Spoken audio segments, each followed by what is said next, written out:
안녕하세요. 하트블스푼입니다. 여러분, 아이를 키우다 보면 하루에도 몇 번씩 듣는 말이 있죠. 엄마, 나 심심해. 그럼 우리는 심심함을 또 없애야 하는 문제로 생각하잖아요. 그래서 아이가 심심해하면 바로 채워줍니다.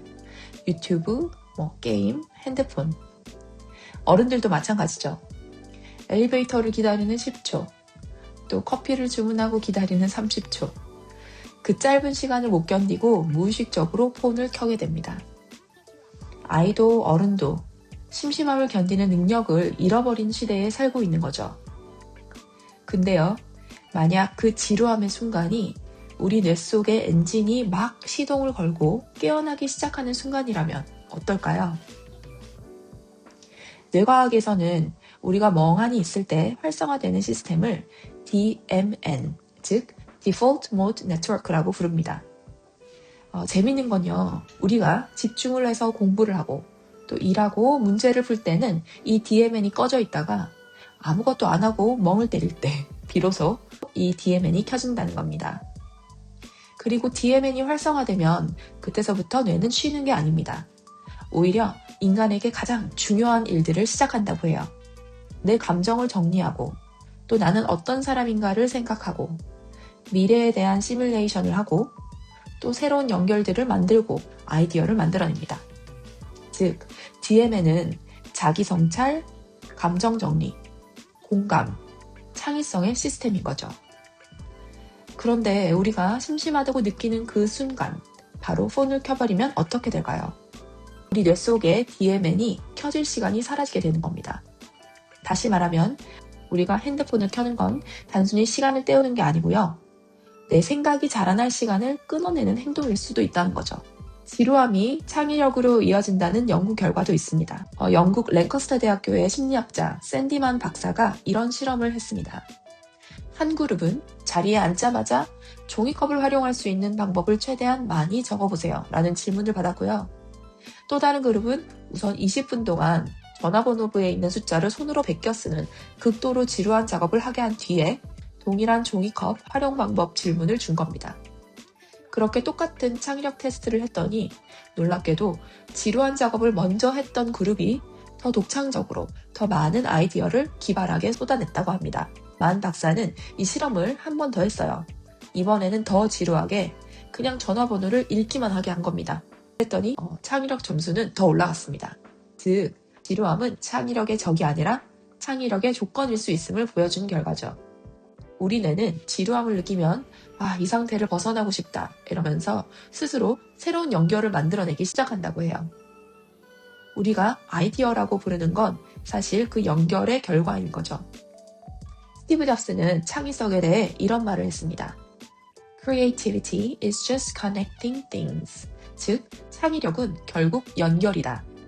그런데요, 연결이 되려면 뇌가 계속 소비하는 상태가 아니라 정리하고 엮어내는 상태로 들어가야 합니다. 그래서 잡스는 회의보다는 산책을 즐겼고 혼자 걷는 시간을 굉장히 중요하게 여겼습니다. 우리는 흔히들 창의력이 더 많이 배우면 생긴다고 생각하지만 실제로는요, 더 많이 비워내는 시간이 있어야 뇌 안에서 연결들이 일어나는 겁니다. 아인슈타인은 이런 말을 남겼습니다. Imagination is more important than knowledge. 상상력은 지식보다 중요하다고요. 지식은 이제 AI가 더 빨리 쌓죠.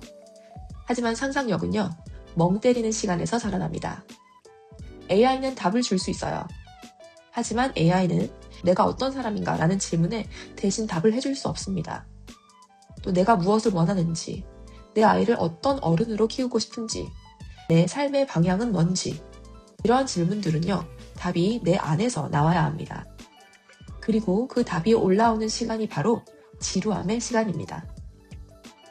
AI 시대에 진짜 희소해지는 능력은요, 혼자 있어도 불안하지 않은 힘, 또 자극이 없어도 버티는 힘, 감정을 스스로 정리하는 힘, 또 깊게 생각하는 힘, 질문을 만들어내는 힘, 이런 힘들일 겁니다. 그런데 이런 능력은 절대 이렇게 스크롤하면서 생기지 않습니다. 조용한 시간에서만 자랍니다. 노박 조코비치 아시죠? 세계 테니스 역사상 가장 많은 그랜드슬램을 가진 선수. 얼마 전에 조코비치가 JZT 팟캐스트에 나와서 한 얘기가 좀 인상적이어서 가져와 봤습니다. Being bored is good. You know, being bored, this is something very interesting, you know, that I also see with my kids, like particularly with my son. Keeps on telling me, he's 10, and he's like, Daddy, like he just recently told me a few days ago, we were at my parents' place, countryside by the lake, and we were playing ping pong, we were doing some kayaking in the lake, and we played some football, soccer. So we had a quite active first few hours of the day. And then I was doing something else. I don't know what I was doing. And then he comes up to me and is like, Daddy, I'm bored. And then I had him sit down with me. And then I said, but son, it's okay to be bored sometimes. First of all, you had a great active morning and you did a lot of things. And second of all, you know, when you're bored, it doesn't mean that you have to instantly take a book or a screen or anything else. You need to also learn how to be with your thoughts. And if you're not comfortable being bored indoors, go outdoors. Sit on a chair and have some drink and just look at the sky. And I think that's much easier said than done. And I really would love my children to be able to be okay with being bored, because that's the time when you're actually most creative, or that's the time when you can manage your thoughts and everything that you have been suppressing by distracting yourself with phone, with whatever it is. My kids don't have phones. They're 10 and 7.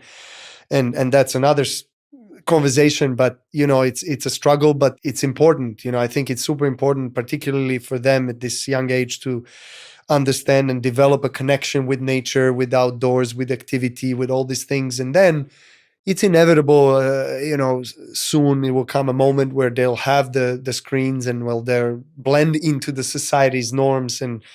But at least I'll be comfortable as a parent that I done what I can to instill some of the foundational things in them that they will appreciate, maybe not now, but later on in life. 조코비치가 얘기했죠. 아들이 자기랑 하루 종일 실컷 놀고 와서는 다시 또 나 심심해 이렇게 얘기했다고요. 보통 그러면 부모들은 좀 당황하잖아요.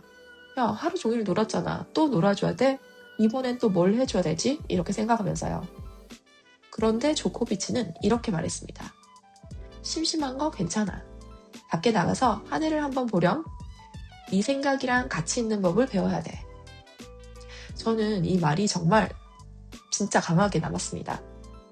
세계 최고의 테니스 선수가 자기 아이에게 알려준 건 기술도, 전략도, 승리 방법도 아니었습니다. 바로 심심함을 견디는 법이었죠. 왜냐하면 조코비치는 그 힘이 결국 멘탈이고, 집중력이고, 회복력이고, 창의력으로 이어진다는 걸 알았으니까요. 우리 역시 아이들에게 해줄 수 있는 게 생각보다 단순합니다. 아이에게서 심심해 라는 말이 나오면 또 뭘 해줘야 되지가 아니고, 그래, 심심해도 괜찮아.